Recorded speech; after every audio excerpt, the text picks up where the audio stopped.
আসসালামু আলাইকুম রহমতুল্লাহ। একদা মাগরিবের সালাতের সময় নবী সাল্লাল্লাহু আলাইহি ইসলামের সাহাবা ইকরামগণ নবী ইসলামকে আরজ করলেন, ইয়া রাসূলুল্লাহ সাল্লাল্লাহু আলাইহি ইসলাম, আমাদের সাহাবা ইকরামদের মধ্য হতে এমন একজন সাহাবী আছেন যে সুকণ্ঠের অধিকারী। যদি আপনি অনুমতি দেন তাহলে ওই সাহাবী আজান দিতে পারে। তখন ওই সাহাবীকে পাঠানো হলো। অতঃপর আজান দেওয়া হলো। আজান দেওয়ার পরে হযরত জিবরাইল আলাইহিস সালাম হাজির। বলে উঠল, আসসালাতু ওয়াসসালামু আলাইকা সাইয়্যিদি ইয়া রাসূলুল্লাহ। আল্লাহ পাক জানতে চেয়েছেন আজকে কি মাগরিবের আজান হবে না, আজকে কি মাগরিবের সালাত হবে না। তখন নবী ইসলাম মুস্কি হেসে বিষয়টা সাহাবা ইকরামদের শেয়ার করলেন।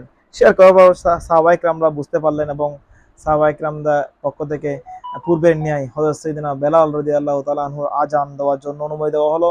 বেলাল রাদিয়াল্লাহু আনহু আজান দিল। বাদে মাগরিবের নামাজ আদায় হলো।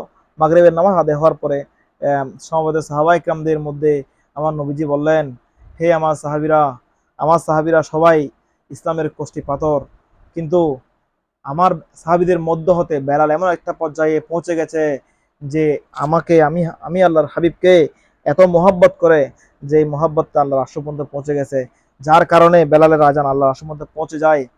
যেখানে একজন সাহাবী হয়ে আহ, ওনার সাধারণ সাহাবীদের আজান আল্লাহ পর্যন্ত পৌঁছে না, তাহলে আমরা গুনাহগার, আমরা প্রতিনিয়ত কত না গুনাহ করি। তাহলে আমরা যখন আল্লাহকে আল্লাহ এটা দাও ওটা দাও, আল্লাহ আমার এটা পূর্ণ করো, আমাদের কিভাবে পৌঁছবে? তাহলে আমাদের বুঝতে হবে এখানে আমাদের নবীজির মহব্বত নিয়ে নবীজি সাল্লাল্লাহু উসিলা নিয়ে আমাদেরকে আল্লাহর কাছ থেকে চাইতে হবে, যাতে আমাদের আল্লাহ সব যা যা চাই আল্লাহ আমাদের তা দেয়। কিন্তু আমাদের মাথায় মাস্ট উসিলা লাগবে, উসিলা ছাড়া কোনো কিছু হওয়া যাবে না।